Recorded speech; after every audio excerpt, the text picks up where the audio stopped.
All right, Matt, you with us? Yeah. All right, let's go ahead and start off. This is probably going to be all we get. So my name is Thomas Kinney with Travis County ESD1. We are recording this for continuing education into the future. Matt Bahr will be teaching information about stroke and CBA. After that, we'll be doing a separate lecture on cardiac, and we'll probably do a third one today on trauma or environmental. Um, Each lecture will be about an hour. We'll take a 10-minute break in between. We'll record each individually to post onto YouTube for people to view into the future. So keep your P's and Q's on point there, Matt. Keep it PC and no swear words. In order to continue education for this, you have to watch the entire video, verify that you've watched it, get the test and the evaluation from me. If you want that information, just email me at tkinney@tcesd1.org, and we'll start a discussion about how to verify that you actually watched the video. For those of you that are with the department, we'll be playing this video every Monday, Wednesday, and Friday this week at 10 a.m., and I'll be on with it to answer questions, and that makes it live learning instead of distributive. If you have any questions, please just shoot them out. I'll be monitoring all day today, but keep in mind I am recording. As such, please keep everything politically correct. And Matt, it's all yours.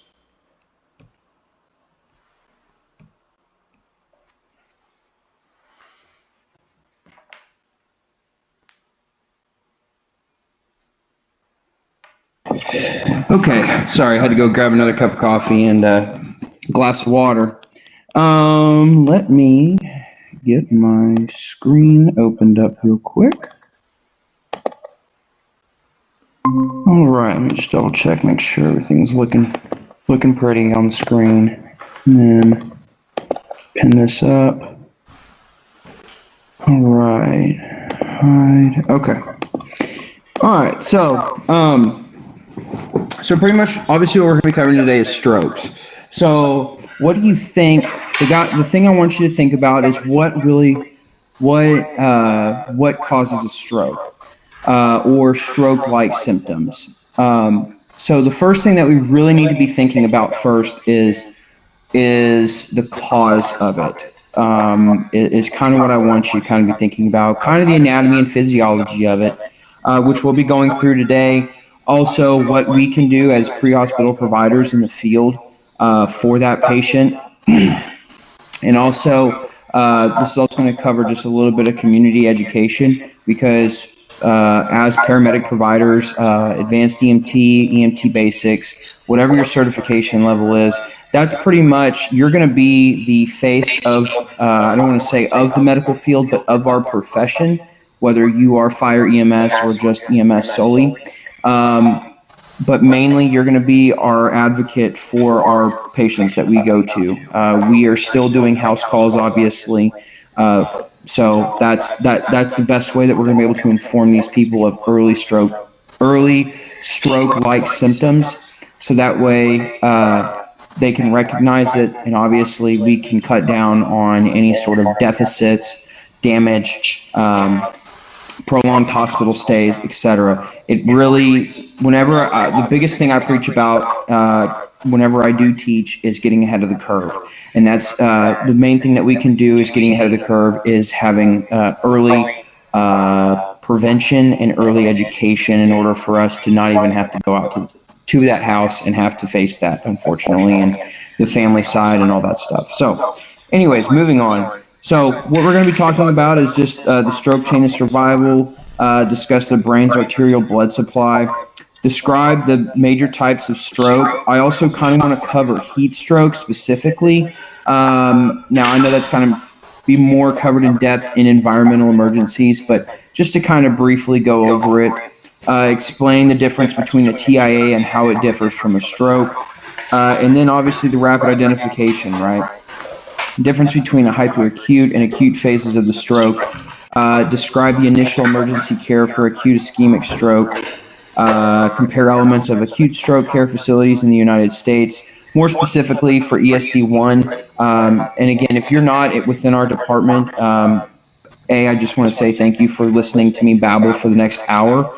But B, I want you guys to know to talk to either your EMS division chief or somebody who's involved in the clinical setting more specifically to understand where the proper facility you need to take these patients to. And also being very familiar with your scene times, distant times, presentations, etc. Like I said, time is tissue and time is brain, okay? So stated recommended target times for key interventions. Give examples of medical conditions that mimic a stroke. So we'll briefly go over the I don't even know if I can even say that. So I was going to say we go over AIOU tips.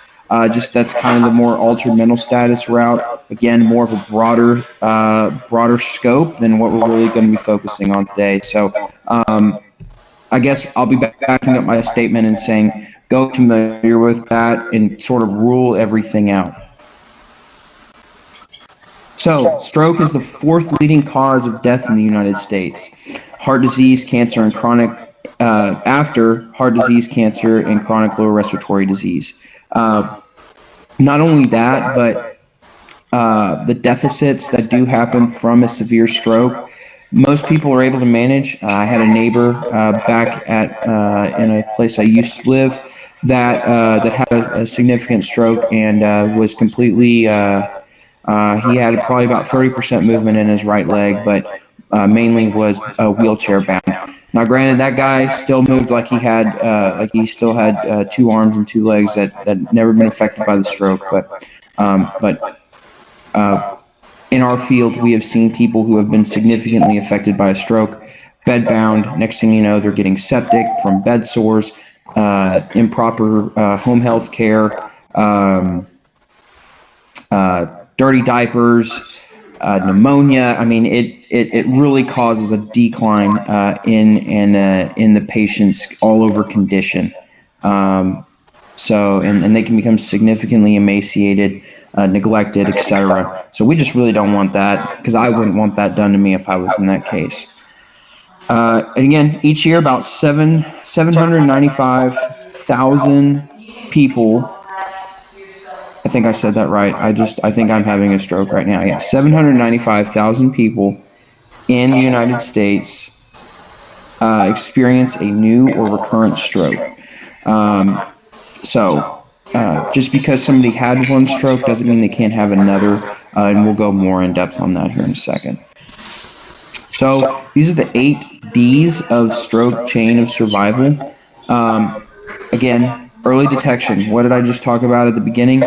We're going to have really good education and prevention in order for this stuff to not, happen, or not happen. Prevention, but mainly early detection. Whether that's your 12-year-old daughter or son, or whether that's your wife, your husband, or a family member or whatever, or even a friend. And early recognition, so we can be dispatched early to that, and then we not saying we can confirm that they're having a stroke, but if they are, then we can get the proper resources started and get them to the most appropriate facility. And again, delivery door data is going to be basically going off of the 1 through 4, and making sure that there's no deficits. Excuse me. I'm gonna drink water. Making sure that there's not going to be really any, I wouldn't say deficits, but how can we look at something that unfortunately may be a tragedy for some people, but how can we prevent it in the future by making sure that the 4, 3, 2, and 1 that we just saw are able to be minimized and be more efficient. And then also the decision, hey, this guy is having a stroke, whether that's going to the proper facility with a CT or MRI capable center. And we'll kind of go more in depth on that. Drugs is mainly talking about TPA or severe thrombolytics that can be administered to these patients to help bust that clot up, more specifically TPA. And then disposition. Like I said, it all starts from the top of prevention and early detection. So that way they're not in the hospital. They're not going to have any sort of hospital-induced sicknesses like ventilator-induced pneumonia, or just pneumonia in general, sepsis. Yeah, those are really all I can think of right now. Falls within the hospital, etc. And then also physical therapy and trying to prolong them being under medical care. So here's our three different, types of strokes. Well, there's mainly two, but this breaks it down. So are ischemic strokes. I don't want to say this is probably going to be our most common, but this is going to probably be the most common that we see in the field. I don't want you to get tunnel visioned on this is just an ischemic stroke, because I like to think of hemorrhagic strokes as high risk, low frequency. So, an episode of neurologic dysfunction caused by a focal cerebral, spinal, or retinal infarction. So, obviously, it's just like if we had a heart attack patient with an occluded artery within the brain, and basically the prolonging of that is going to cause the tissue to become hypoxic and then eventually die, which we will go a little bit more in depth on that a little bit later. Intracerebral hemorrhage, focal collection of blood within the brain parenchyma, or ventricular system that is not caused by trauma. So what is that really talking about? That's just talking about a weakening of a blood vessel that finally bursts and is now causing pressure to be put on on the brain tissue itself. And obviously, we're kind of in a little bit of a hypovolemic state within the brain, right? So our brain is not getting enough oxygen, and then now it's having pressure be put on it, so it's even closing off those little capillaries and the little arterioles and venules that are processing all that blood within the brain. And that's kind of a double-edged sword, right? So, excuse me, subarachnoid hemorrhage is just a bleeding into the subarachnoid space. Same kind of concept, but different. I wouldn't say different presentations, but different sort of sources of the issue. So here are your cerebral arteries. Strokes involving the carotid arteries are called anterior circulation strokes or carotid territory strokes. Strokes affecting the vertebral arteries are called posterior circulation strokes or vertebrobasilar territory strokes. I feel like that's pretty self-explanatory. There's not really much to go in depth on this, but I want you guys to kind of understand a patient's different presentation, and we're not going to be going over different presentations in somebody with a fixed eyes to the right, or having some sort of nystagmus, or breathing at a hyperventilatory rate, or even having something like Shane Stokes breathing. So I want you guys to kind of think about that as, and please do a little bit of research. It takes probably 15-20 minutes just to go look up something about different presentations of whether you have a posterior stroke or an anterior stroke, or an occlusive stroke or something along those lines. So anyways, moving on. So these are your stroke types. This is a subarachnoid hemorrhage.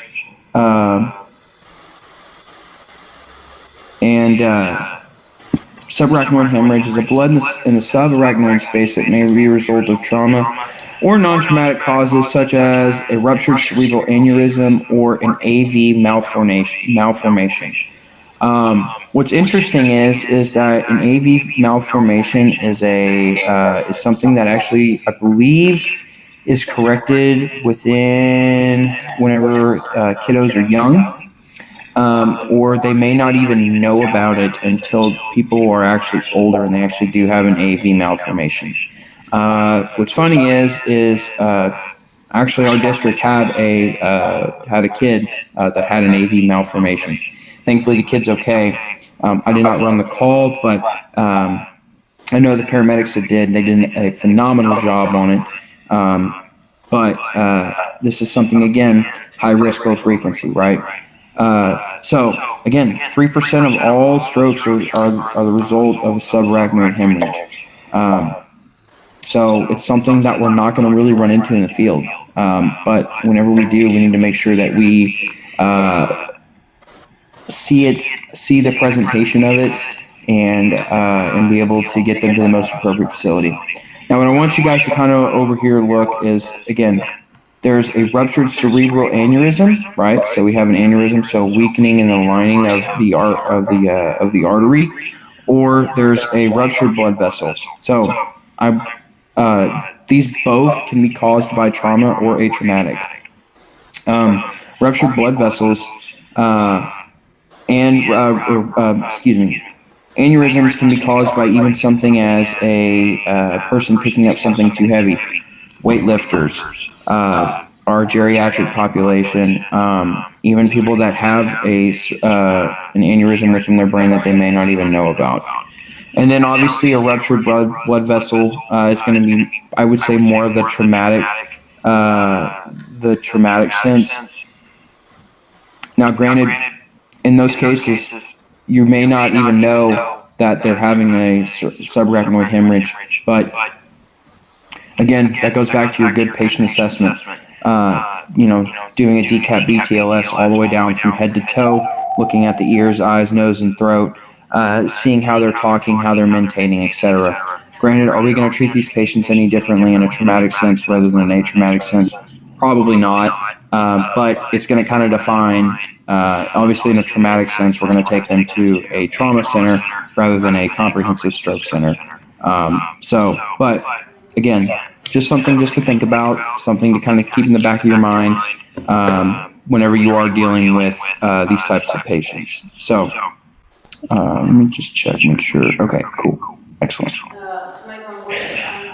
So, intracerebral hemorrhage, right?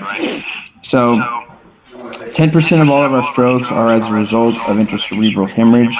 The most common cause of intracerebral hemorrhage is a spontaneous rupture of small arteries within the substance of the brain, and neurologic deterioration is common in the first few hours of ICH onset. Another thing I kind of want you to think about too is how is your patient mainly just presenting in general.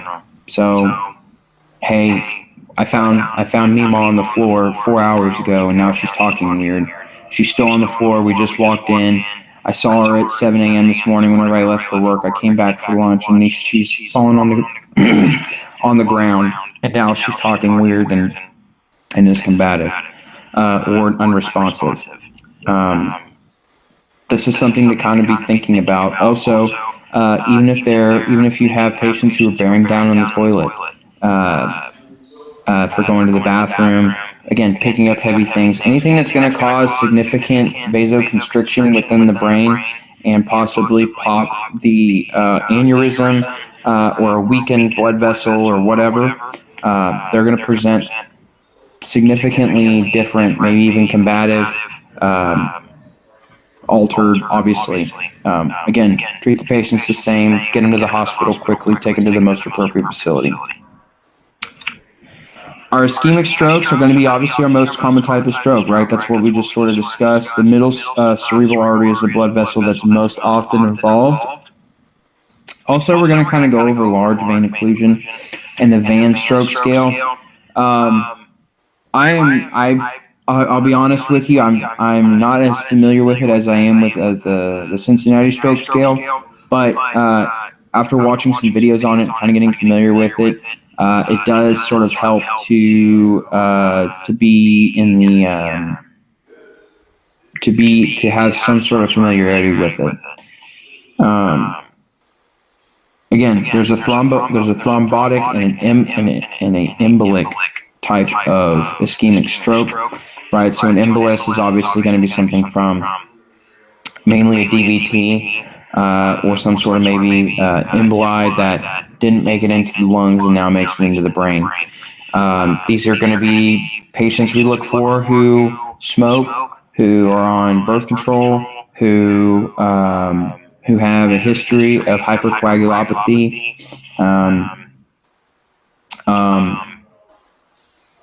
and poor eating habits, etc. So just kind of something just to be thinking about here. So the ischemic penumbra, the penumbra is obviously the area of salvageable damage, and then there's normal brain on the external to the penumbra. So, right, so we have these little arterioles or arteries that are now being deprived of blood, and now the tissue is starting to die because now the little arterioles and venules and then the capillaries are not getting, mainly just the tissues are not getting the offloading and onloading of oxygenation and deoxygenation of from the blood. So time is tissue. Once again, time is tissue, guys. TIAs, transient ischemic attacks. So, it is a transient episode of neurologic dysfunction, excuse me, hold on, caused by focal brain, spinal cord, or retinal ischemia without acute infarction. The reason why that we need to be careful with TIAs and obviously not trying to get a refusal or saying or trying to blow it off or whatever is because this is getting us ready for the big one. Now, that's not to say that something like a vasospasm can cause a TIA or present as a TIA. Nonetheless, how are we going to know that in the field, right? We still need to get these patients to the proper facility and get a physician's eyes on them and get some labs, get a CT, get an MRI, the whole works on them just to make sure that, hey, it's just a cerebrovasospasm, but we probably need to put you on a blood thinner just because this is a TIA. I've had patients that have had 5 TIAs and then they finally have the big one. I've seen multiple patients come in and out of TIAs, and I'm pretty sure everybody that's watching this right now has seen many TIAs, probably more than actual strokes. They last less than 2 hours. Sometimes they resolve themselves within 10 minutes. Sometimes they don't resolve themselves in 20 or 24 hours. So just be in mind. Just keep that in mind. We're not gonna know that in the field unless we see them go into it and then go out of it, or we find them in it and then they come out of it. Again, not going to treat these patients any differently. We're going to start 2 lines on them, get them to the most appropriate facility. Stroke systems of care. Stroke systems of care include the spectrum of stroke care of the primary prevention to activation of EMS, acute care, secondary prevention, rehab, and the return to the community. Again, that's just sort of what we're going off those 8 Ds, right? So stroke system of care includes primary prevention and education. I wish they would have added that in there. And TK, I don't know if you wrote this or not, so I'm sorry if I'm if I'm stepping on your toes over here. But primary prevention and education is the biggest thing that we can do, obviously, to prevent strokes. Inevitably, some people are just going to have a stroke no matter how much education we have or how much education they have or prevention they do. So anyways, moving on. Like I was stating at the beginning, time is brain or time lost is brain loss reflects the need of rapid assessment and intervention because, just to kind of elaborate, again, we have the classical, Mima fell on the floor, on the hardwood floor or the tile floor and bust her head. She was able to get up. Nobody was home. Next thing you know, she's acting altered once her daughter or her son or caregiver or whatever shows up. Also, another thing to think about is how long has it been, right? It's been 2 hours or 3 hours or 5 hours or something like that. We are way behind the curve at that point. Now, granted, was somebody there whenever she fell and recognized what happened? Probably not. But nonetheless, we still need to be thinking about, hey, if this is an actual stroke or an actual hemorrhagic stroke, then that's something that we really need to get to the hospital. Anyways, hyperacute phase of stroke care. Key interventions involve the assessment, stabilization, and treatment within the first hours after a stroke onset. That's pretty much what we're going to be doing. We're getting them ready we're packaging them up, getting them ready, and recognizing and calling the appropriate resources to get them to the hospital and start that wheel down the hill, if you will. And treatment of the first hours after stroke onset, that means giving thrombolytics, getting a good patient assessment done. Make sure you get all their meds. Make sure if they do take something like Eliquis or Lovenox or something, or Plavix or anything like that, that the hospital knows. Also, if they've had a stroke in the past, what's their baseline, right? So, and also if they have fallen, are they on blood thinners? And that may lead us down a different road of a hemorrhagic stroke rather than an ischemic stroke. Again, take in the full picture of what you're going to be looking for your patient, right? Look at the whole scene. Don't get so focused on them, right? We need to look at our whole scene, what happened, how they found him. Is there any blood on the side of a corner of a table? Were they on a hardwood floor? Were they on a carpet floor? Were they in the bathroom and they got up and fell, etc.? Remember, you guys are your own detectives and trying to piece a story together that maybe somebody walked in and didn't know the story to, okay? Attention is focused on identifying stroke symptoms and stroke type, identifying treatment options, and executing the treatment plan as quickly as possible. Key interventions involved in the assessment, treatment, and management directly correlate with the early recovery in the first days after a stroke onset. So whenever like I said, time is brain, right? Just like time is tissue in a STEMI or a heart attack, time is brain. Focuses on confirming the cause of the stroke and preventing medical complications, preparing the patient and family for discharge, and establishing long-term secondary prevention measures. That's pretty much going to be talking about basically doing physical therapy and rehab and giving and putting them on blood thinners. Study was conducted of patients admitted to the emergency department with possible stroke to determine their knowledge of the signs, symptoms, and risk factors of the stroke. Now, this really actually surprised me when I was reading over these slides the other night.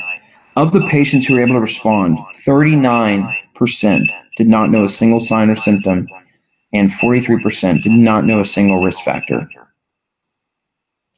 That's a lot of people. That is quite a bit of people who don't even know of the dysphagia, the facial droop, and the arm drift, the paralysis, etc. Those are just basic things just to kind of recognize and know. So, again, early education, early prevention. Again, we're going to be our biggest educators, even with just the smallest thing of, hey, if there's any facial droop, dysphagia, if they're not holding themselves up, or if they can't hold their arm up, yeah, that's something to kind of be thinking about. Granted, we may run on 95% of people who think they're having a stroke, and it's probably not a stroke. But the 5% that do is the 5% that matters. Obviously, 100% of our patients matter, but the 5% that are actually having a stroke that we can see in the field, we need to move with a purpose on them. IV administration of tissue plasminogen activator, TPA, has proved to be effective in the cerebral reperfusion therapy. That's why that's why I was saying about TPA at the beginning. TPA is going to be the biggest clotbuster or thrombolytic that they can give in the in-hospital setting. I don't think the pre-hospital setting has gotten to that point yet, just because there's so many unknowns that we have, and we are kind of going off of a gut feeling and kind of what stories we've been able to get from family members and maybe the patient or the patient's even alone. Again, it's a lot of unknowns, so we kind of need to be thinking about that. Okay. Currently, the window of opportunity for the use of IVTPA for the treatment of ischemic stroke patients is within 3 hours of symptom onset in a broad range of patients between 3 and 4.5 hours of symptom onset in a more selective spectrum of patients. So the early, basically what it's saying is the earliest we can bust that clot, the better chance they have of not having a deficit or even dying. Now, the problem is, and I don't want you guys to think that at 5 hours it's going to be that's out of the window and let's just take them to the closest facility. We may not even know. They may be able to run some more tests, do a CT, and say, hey, maybe this person does qualify for TPA, or even just to get started on a blood clot or on a blood thinner or a thrombolytic.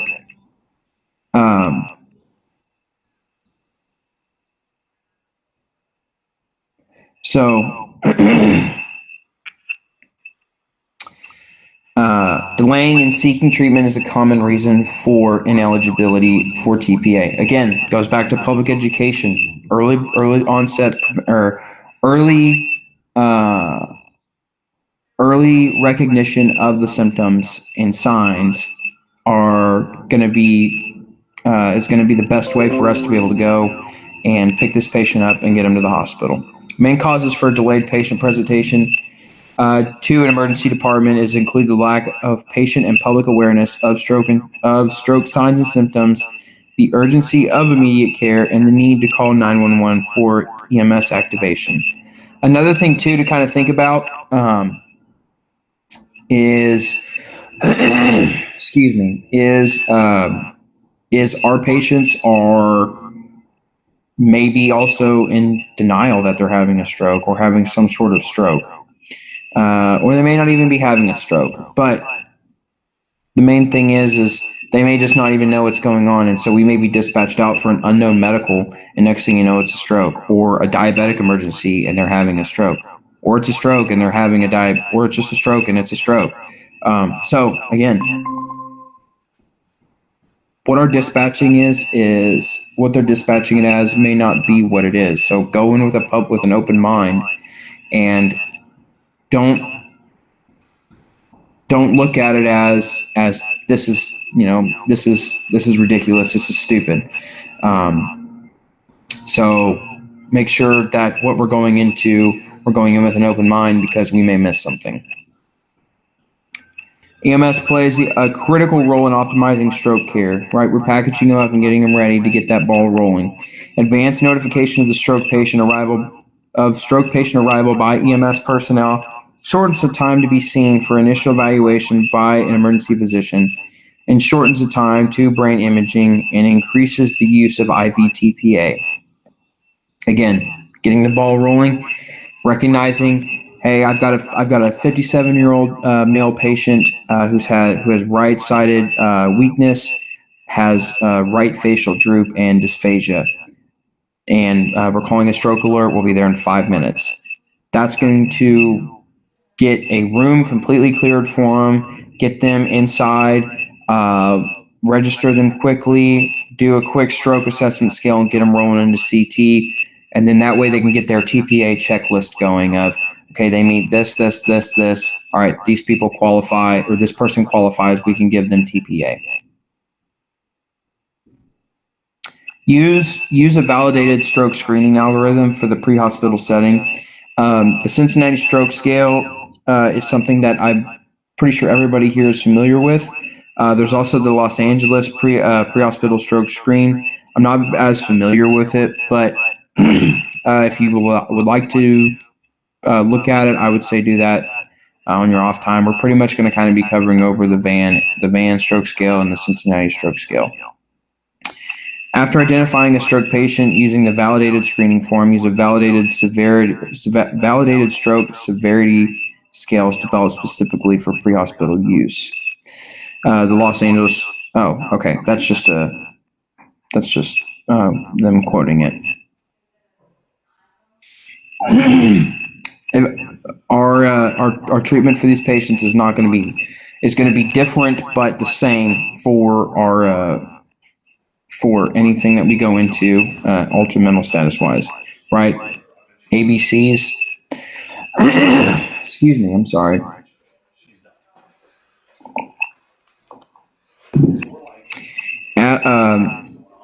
Are their ABCs? Are they intact? Are they breathing at 50 times a minute? Are they having chain stokes? Are they unresponsive, etc.? What is? Are they stable enough? But is something going to be affected by them? Right. Ask when the patient was last known normal. Again, we're kind of going off of a guesstimate, right? So, I left Mima at home at 7 a.m. I came back at 3 p.m. and that was the last time I saw her normal. Well, her normal may have been at 10 a.m. and now it's 3 p.m. So there's a few hour window difference right there, right? But, if she can't speak or she can't talk for herself or whatever, then that's going to be sort of an ineligible time frame because this person was the last person to see him. So, are we going to know that in the field? Not really, but it's not going to change the way we treat these patients. But make sure you collect when their last known normal was, okay? Collect and document all medications that the patient's currently taking because that's going to go into the TPA checklist that the hospital is going to be able to do. And ascertain if the patient has a history of conditions that increase the likelihood that his or her symptoms are caused by a stroke. Have they had heart attacks in the past? Do they have a poor diet? Are they smoking? Are they on birth control? Do they drink? Etc. Yeah. So, anyways, moving on. So this is your Cincinnati pre-hospital stroke scale. So we're gonna say, hey, go ahead and give me a big smile for me. So make sure that they have equal rise on both sides of their mouth, or even you can do their eyebrows. You can say, hey, raise your eyebrows as high as you can for me, and then hold their hands out with the palms facing up and have them close their eyes. And then you basically count to 10. And if one arm is starting to drift away or just completely drops, then that's going to be an early onset that we need to obviously have a little check mark by the box within the Cincinnati stroke scale. So we have an arm drift, facial droop, and then if they can't speak, or if they have difficulty speaking. A great thing I like to say is you can't teach an old dog new tricks, or it's always sunny on Sunday. Those are two things that I've heard that can be said. Any one of those three, or all three are met, or two of the three are met, be suspicious of the stroke scale, okay? Or that a stroke is happening. If assessment findings and symptoms suggest an acute stroke, load and go, right? We need to get these patients quickly to the most appropriate facility. Transport to a stroke-ready hospital and notify the receiving facility that the patient is en route. At least at Austin in the Travis County area, we have the benefit of a great dispatching system that actually notifies the hospital that we're coming in, and also gives you the closest and most appropriate facility that can take that patient. Our closest facility in our district at Travis County ESD1 is going to be Cedar Park Regional Medical Center, which is, depending on where you are, about 20, 25, 30 minutes away. but our most comprehensive stroke center is actually going to be St. David's, Maine, which I'm not exactly sure about the time frame, but it's going to be a little bit farther away. Okay. Consider air medical transport when ground transport to the nearest stroke ready hospital is longer than an hour. We have an awesome aeromedical service. We use Starflight. Sometimes Air Evac does come out if they are not flying. I want you guys to really kind of understand that time is brain. So if you see this, kind of start factoring in, okay, close facility that can take this is about 45 minutes away. It's going to take us about 15 minutes to get them packaged up. It may just be easier just to call a helicopter and have them come and get them packaged up and get them to go. You kind of need to weigh your options and weigh your variables. Okay.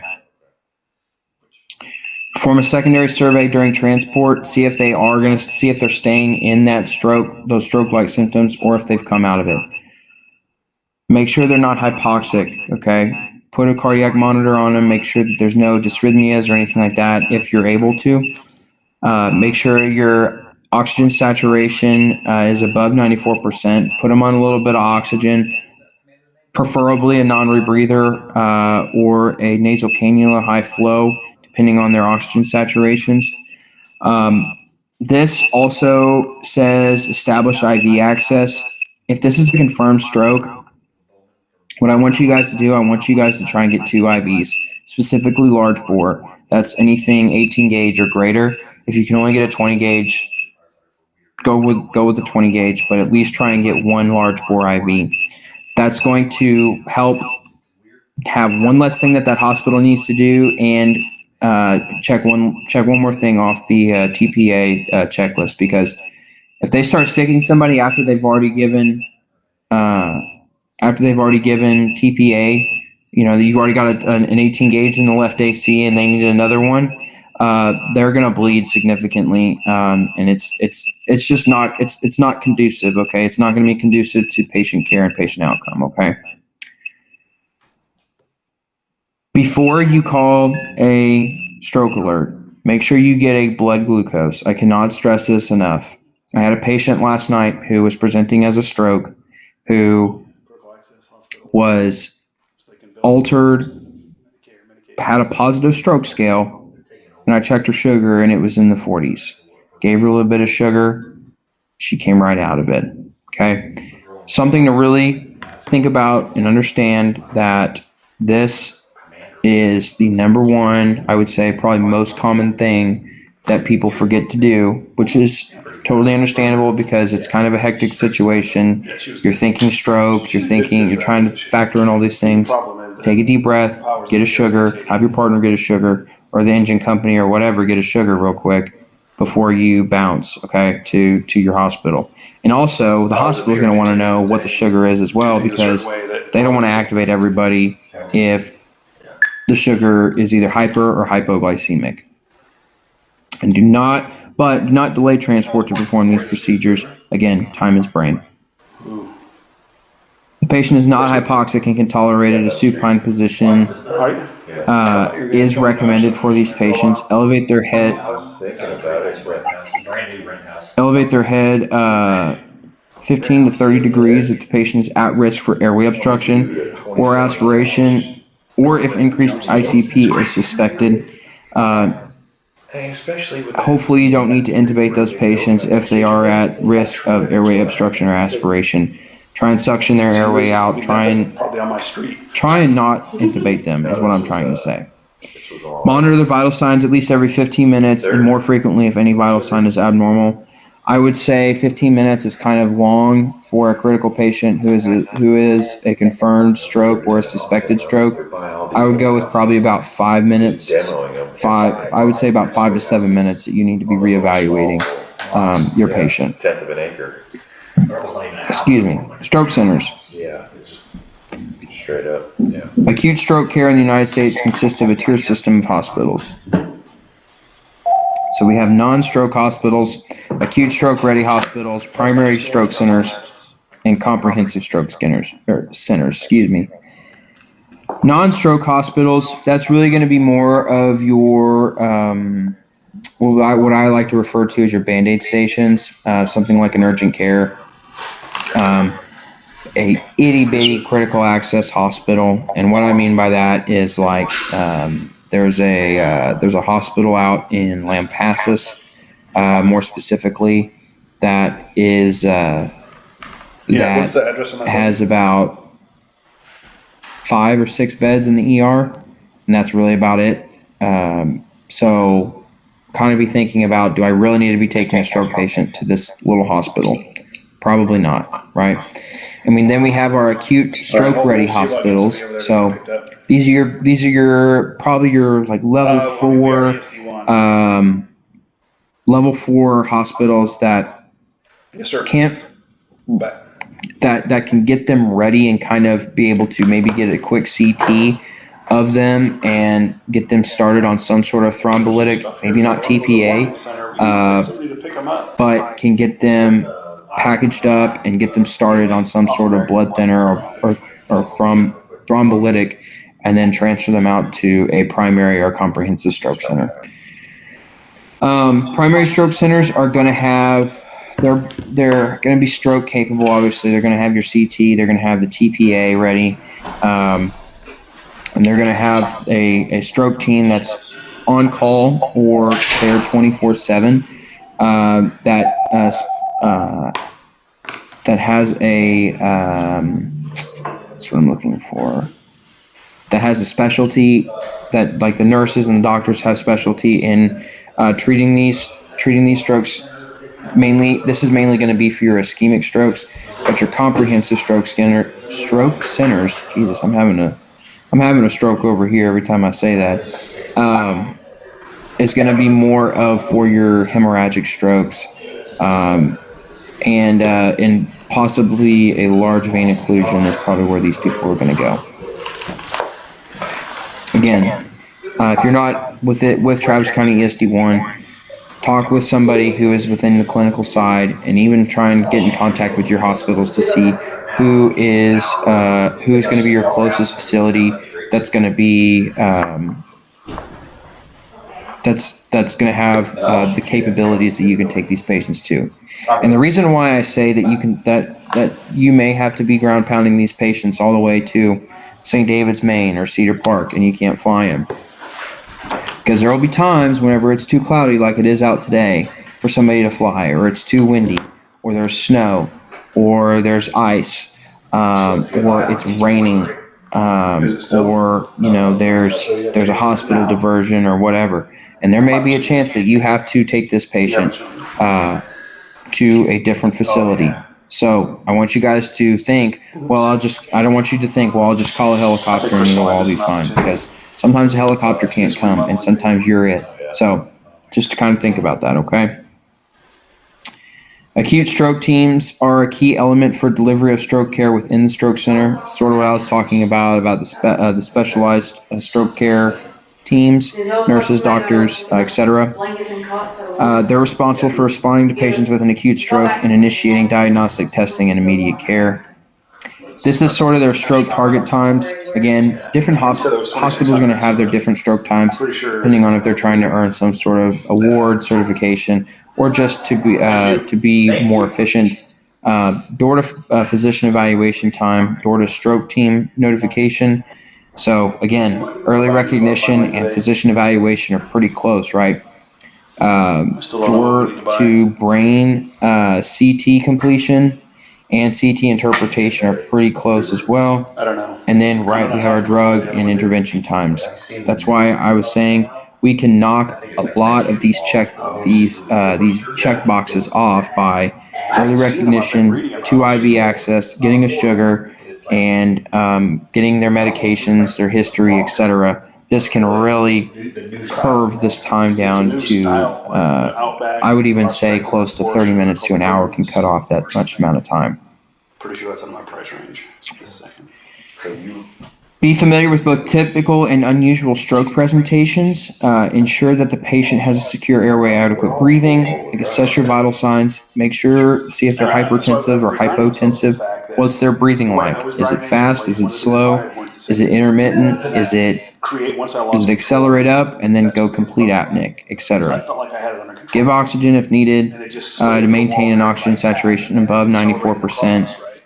Perform a finger stick or check their glucose and give D10, D50, D25, whatever your service carries if they're hypoglycemic. They're going to present just like having a stroke. I promise you they will. So make sure that if they are hypo or even hyperglycemic, that may take you off that route. So, anyways, moving on. Again, establish a minimum of 2 IV lines if it is anticipated that the patient will receive fibrinolytic therapy. Even if they don't, it's good to get in the habit and kind of something to keep in the back of your mind whenever that actual stroke patient does come. All patients with suspected acute strokes should receive continuous EKG monitoring. Always obtain a 12 lead in case there is something that's cardiac going on that we can't see or that we can rule out. Oh, dude, that is pretty fire, man. Verify the patient's last known well time. That's going to also go into the TPA, thrombolytic therapy. One of the things that's getting me Review the patient's past medical history, and if they have the presentation of stroke risk factors, or if they've just had a stroke in the past in general, what's their baseline? Is this their baseline? Do they have any deficits from their past stroke? Just camp. Find out the medications and the patient currently takes and his or her allergies to the medications as well. So to try to go from 1,500 pounds though up to anything. Performing a physical exam, consider the presentation or the presence of conditions that mimic a stroke. Bell's palsy, CNS abscess or a tumor, concussions with head injuries, conversion disorders, drug toxicity, eclampsia, encephalitis or meningitis, hypertensive encephalopathy, metabolic disorders, positional vertigo, seizures, a subdural hematoma, or Wernicke's encephalopathy. For the hybrid. Again, these may mimic a stroke, but we may not know this, and that's why early recognition and even calling a stroke team or a stroke alert and them ruling it out as that, I would be shocked if somebody were to razz on you for calling a stroke alert whenever they weren't having a stroke. If there was some sort of migraine, tumor, etc. Again, last night we had another patient that came into the ER that they called a stroke alert on, and after they ran a CT on her. Sure enough, unfortunately she has multiple tumors in her brain, and she's got a long road ahead of her. But something to kind of think about. Again, we're not going to treat these patients any differently. We have a small scope or a small window of what we see and what we need to prepare for the hospital, right? And then paint that pretty picture for the hospital as to what we saw. And you get free 2 years worth of free maintenance. It had like 8 miles on it. Hold on 1 second. So Subaru is with okay. 2 years free maintenance. Yeah. Oh, Travis in here. Okay, cool. What's up, dude? The 17 is right when they went to. What's up? Instead of 5 quarts of oil.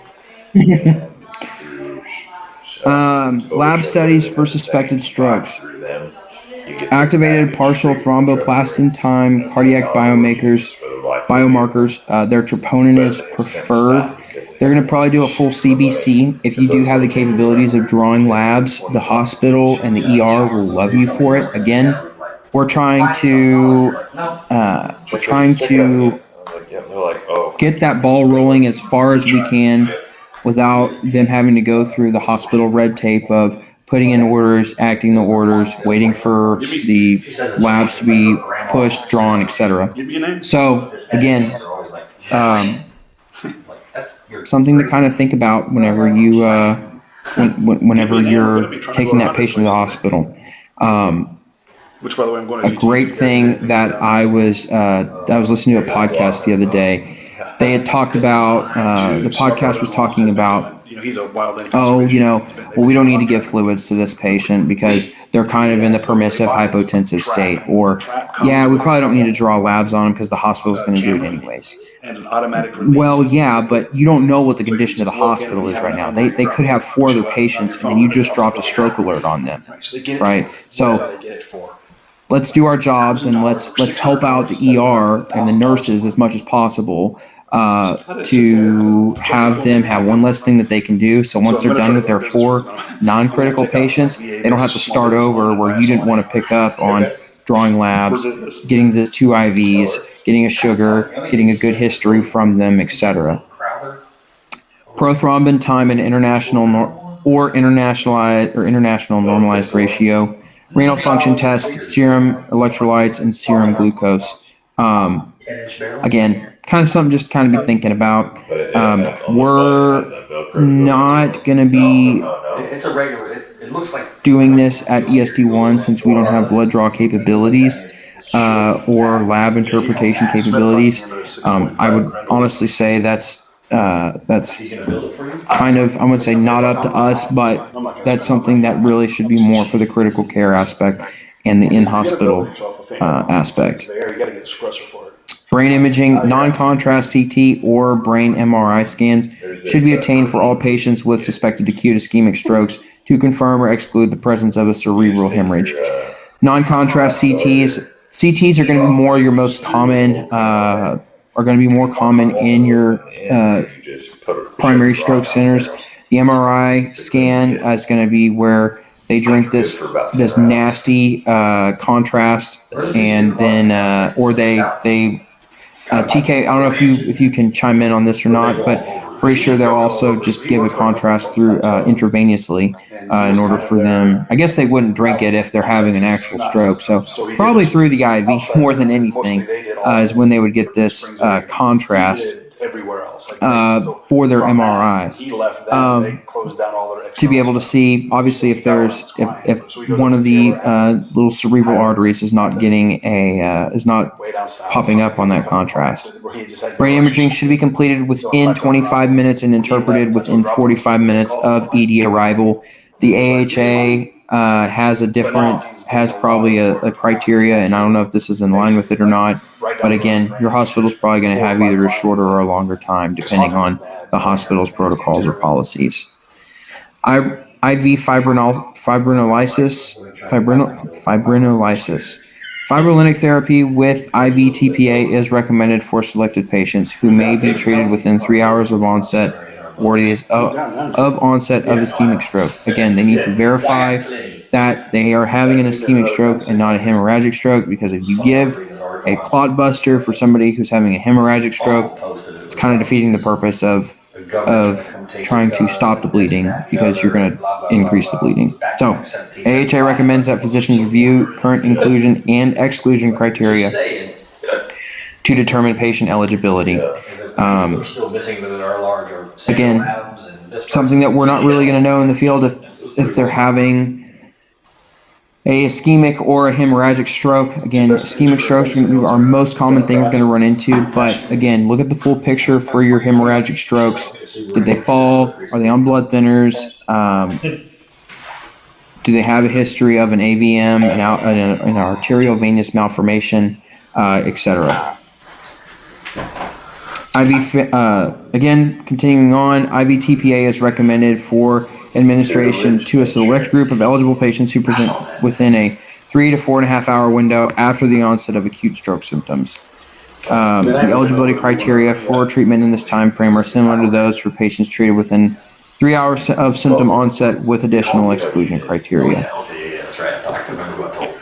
Other therapies include intra-arterial fibrinolysis, mechanical thrombectomy, a balloon angioplasty with or without stent placement. Again, I feel like this is going to be more of your comprehensive stroke centers rather than in your primary stroke centers, but these therapies do require stroke centers with the resources and physician expertise to safely perform these procedures. And again, how does this really pertain to us in the field? It does and it doesn't. It doesn't because we're not going to be thinking about does this hospital, the Cedar Park Regional, have mechanical thrombectomy? Does it have a balloon angioplasty? I'm really going to be worried about, am I thinking this is more of an ischemic or a hemorrhagic stroke, and what's my closest facility that I can get them to, or the most appropriate facility I can get them to? I know Brittany was on a truck the other day. So, the best practices for strokes is the National Quality Improvement Program launched in 2010 by the AHA in partnership with other organizations. It aimed to assist hospitals in improving acute ischemic stroke care by reducing door-to-needle times for eligible patients being treated with TPA. Again, that's going to help cut down on, by doing this is actually going to help improve acute stroke care by us doing the things that we can do in the field in early recognition and early treatment of it, okay? Stroke encourages participating hospitals to adopt 11 evidence-based best practices, strategies that can improve the speed at which TPA is administered in the acute ischemic stroke. These strategies include the following: encouraging pre-notification of receiving hospitals by EMS personnel.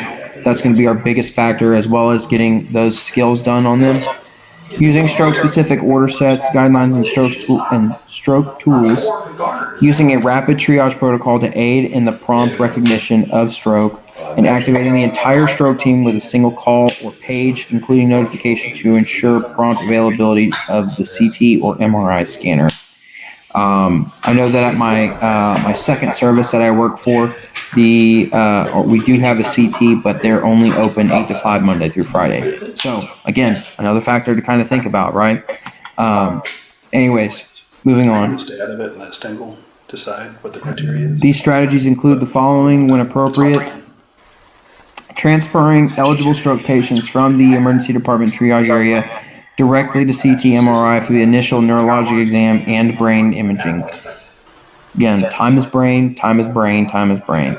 Rapid acquisition and interpretation of brain imaging, rapid lab testing, drawing labs, maybe even in the field, including point of care testing if indicated, and then pre-mixing TPA for high likelihood candidates even before brain imaging.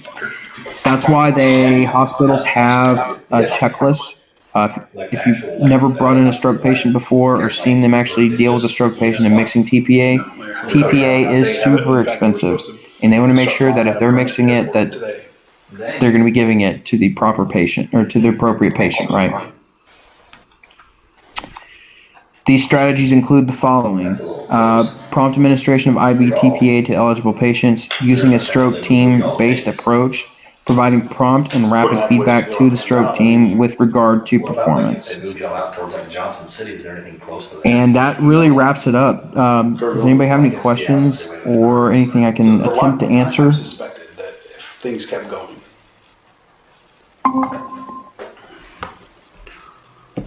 All right, let me go over a few things before we wrap it up. So for ESD1, our criteria for any kind of alert is that we need to call that stroke alert from scene as early as we know it's a stroke alert. So we would go on our operational channel and we would tell CENTCOM or MedCom, wrong job. We would tell MedCom, hey, I have a stroke alert on set at this time. MedCom is going to actually call the closest appropriate hospital and tell them that we're coming with the stroke alert.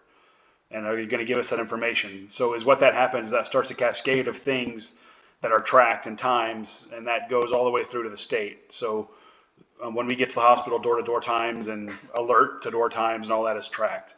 It's important that we do that from scene. We don't wait. We still have to encode to the hospital and tell them, hey, I'm coming to you with that stroke alert. Here's my report.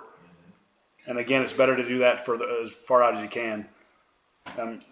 Matt mentioned it. I'm just going to reiterate the fact that comprehensive stroke centers are St. David's, Maine, and Seton, Maine. Only the appropriate way to get somebody there in a timely manner is with a helicopter. So if the helicopters aren't flying, you need to know that early. So if you're going out and the MDC, the call information sounds like it might be a stroke, make sure the helicopter's been requested into the air and start making your decisions based on their availability or not. Gosh.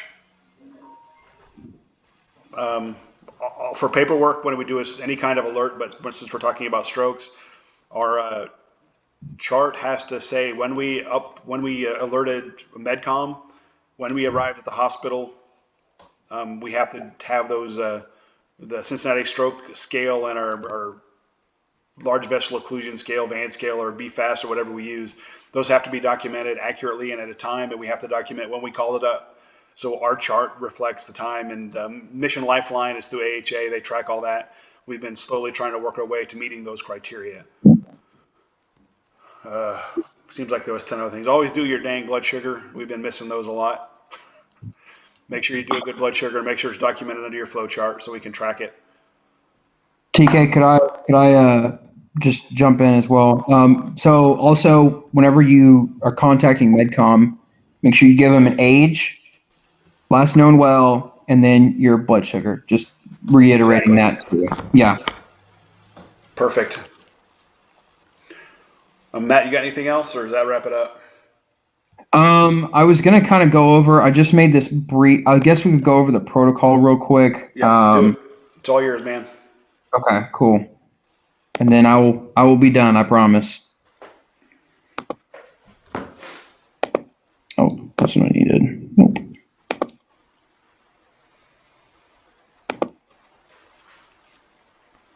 Window. This.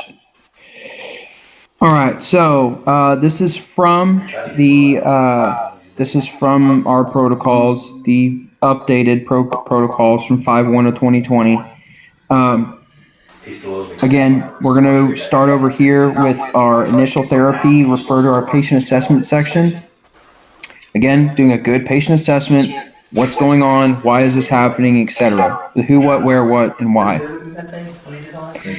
Determine your blood glucose level. Again, hypo or hyperglycemic. Attempt to determine the last known normal, and if they're on blood thinners, complete a Cincinnati stroke scale. If all three assessments of the Cincinnati stroke scale are positive, then there's a greater than 70% chance of a large vessel occlusion. Establish IV access, preferably two large bore IVs. Consider capno. I don't say consider it. Put them on capnography because it's good practice to do that. 12-lead EKG and cardiac monitoring, and put their head at 30 degrees if possible. We have a best EMS stroke pathway to kind of, that they have their own route to do it. I would just say focus on the ESD1 way, but following us and kind of how we do it is just doing a Cincinnati stroke scale and then calling MedCom like we had talked about. Reassure the patient if they're conscious.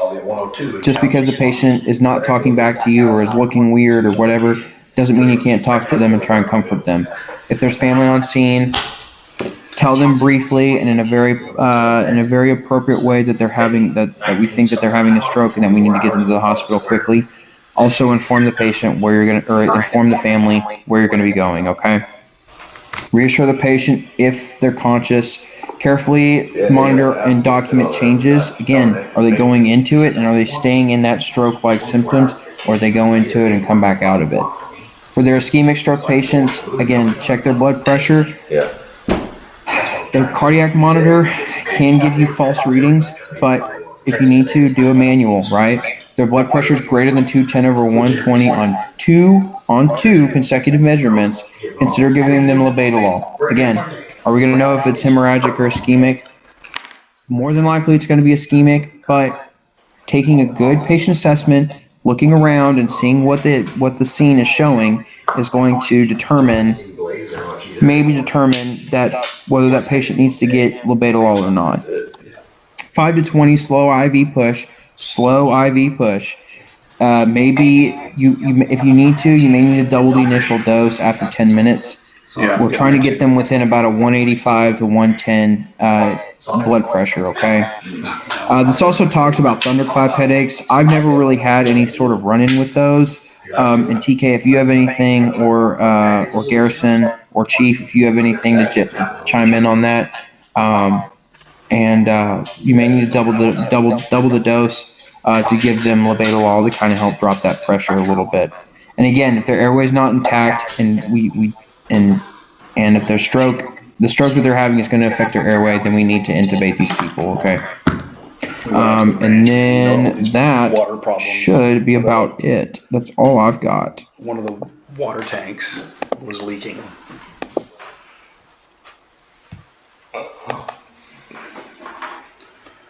Anybody got any questions? That's going to go conclude the stroke module. We'll do a 10-minute break, and then Travis Garrison will be coming on with cardiac. Thanks, y'all.